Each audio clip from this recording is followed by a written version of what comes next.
Apakah Anda belum percaya dengan adanya provokasi? Apakah Anda belum percaya dengan adanya adu domba yang dilancarkan oleh pihak yang selama ini membela Habaib? Dan itu provokasi itu ditujukan entah kepada siapa. Namun yang jelas provokasi itu kemungkinan diarahkan kepada kita, orang-orang pribumi Nusantara, agar orang yang mendukung Habib dengan orang yang tidak setuju dengan Habib itu agar terjadi saling bermusuhan.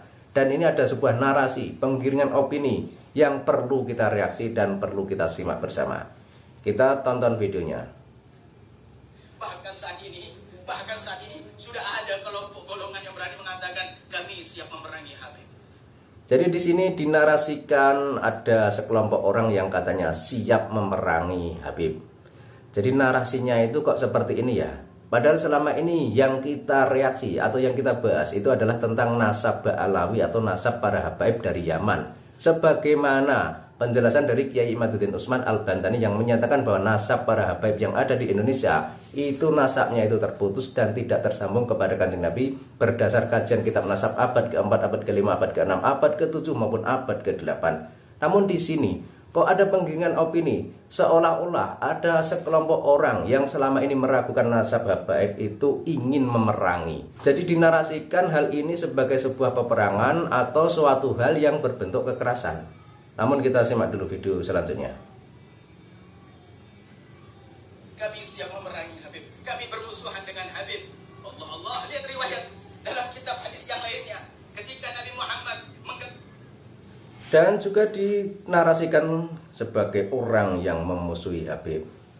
Padahal di sini kan jelas ya, kita itu meragukan nasab Habaib itu karena ada segelintir oknum Habib yang sering tampil di media sosial maupun tampil di dunia nyata yang tidak sesuai dengan ajaran Nabi, tidak meneladani ajaran Nabi. Misal contoh, dalam sebuah video ada seorang Habib yang menyatakan bahwa dzurriyyah Wali Songo itu sudah terputus. Kemudian ada juga seorang oknum Habib yang membenci pemerintah dengan mengucapkan kata-kata kotor, menghina Presiden Indonesia, menghina Jokowi dan lain sebagainya. Ada juga oknum Habib yang dengan enaknya, dengan entengnya menghina para ulama atau kiai Nusantara yang selama ini dekat dengan pemerintahan dengan kata-kata yang tak pantas dan tak enak untuk didengar. Ada juga oknum Habib yang menyatakan bahwa satu Habib itu lebih mulia daripada 70 kiai yang alim yang bukan Habib.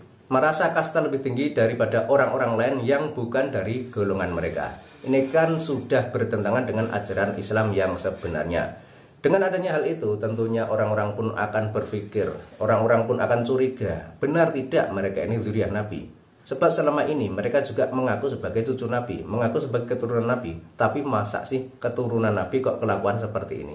Akhirnya dengan adanya kajian ilmiah Kiai Imaduddin Usman Al-Bantani, rakyat yang selama ini curiga, rakyat yang selama ini penasaran, akhirnya terjawab sudah bahwa ternyata memang nasab mereka para Habaib Ba'alawi dari Yaman itu tidak tersambung kepada Kanjeng Nabi. Dan ini juga sebuah tantangan bagi mereka para Ba'alawi untuk membantah kajian ilmiah tersebut. Jadi yang diharapkan itu adalah debat ilmiah bisa tidak membantah kajian ilmiah Kiai Imaduddin Usman Al-Bantani. Kalau tidak bisa membantah, itu berarti memang apa yang dilakukan oleh Kiai Imaduddin Usman Al-Bantani tentang tesis beliau itu memang benar adanya. Memang mereka para Habaib Ba'alawi itu memang tidak tersambung kepada Kanjeng Nabi. Kemudian misalkan tidak berani melakukan tes DNA, itu ada alternatif lain, yakni melakukan tes DNA. Nah hingga saat ini para Habaib itu juga belum mengumumkan hasil tes DNA yang mereka lakukan. Tapi mereka sudah melakukan atau belum kita juga tidak tahu. Jadi harusnya para Habaib itu jika misalkan ingin memberikan penjelasan atau ingin mengungkap kebenaran juga, harusnya mereka itu berani terang-terangan. Jika sudah melakukan tes DNA, itu tunjukkan kepada rakyat umum, tunjukkan kepada publik hasil tes DNA-nya itu apa. Jadi misalkan nanti kok ternyata hasil tes DNA-nya itu nyambungnya ke Yahudi, ya bilang saja kalau ras mereka itu ke Yahudi, bukan ke Kanjeng Nabi. Itu seperti itu sudah selesai. Jadi rakyat akan menerima apa adanya. Tapi kalau masih melindungi diri dan tidak mau mengakui bahwa nasab mereka itu tidak tersambung kepada Kanjeng Nabi, sebagaimana tesis ilmiah Kiai Imaduddin Usman Al-Bantani, ya tentu saja rakyat Indonesia tetap akan mencari tahu, rakyat Indonesia tetap penasaran dan tidak akan percaya kepada para Ba'alawi bahwa mereka adalah dzurriyyah Nabi. Namun kalau kita kembali ke video awal tadi, ada penggiringan opini yang seolah-olah ada sekelompok orang yang membenci dengan Habib, ada sekelompok orang yang ingin memerangi Habib. Ini kan sebuah narasi yang berisi provokasi, propaganda, agar orang-orang di Nusantara ini, baik yang pro Habib maupun yang tidak suka dengan Habib, itu akan terjadi permusuhan. Ini kan sangat menyedihkan sekali. Dan harusnya semua itu harus kita sikapi dengan bijak, bahwa semua ini adalah polemik nasab. Artinya kalau kajian ilmiah itu diselesaikan dengan kajian ilmiah pula. Namun kalau kita lihat komentar atau pendapat dari beberapa oknum Habib belakangan ini, malah ada juga yang minta kepada orang pribumi Nusantara agar demo ke pemerintahan supaya mendeportasi mereka. Ini kan sebuah penggiringan opini yang seolah-olah kita orang Nusantara yang meragukan nasab habaib itu adalah para pembenci Habib yang ingin mengusir Habib dari negeri ini. Hal itu sebenarnya tidak diinginkan. Tapi jika misal mereka para habaib Ba'alawi tetap melakukan provokasi-provokasi terus, ya kemungkinan hal itu benar-benar bisa terjadi atas kehendak Allah Subhanahu wa Ta'ala.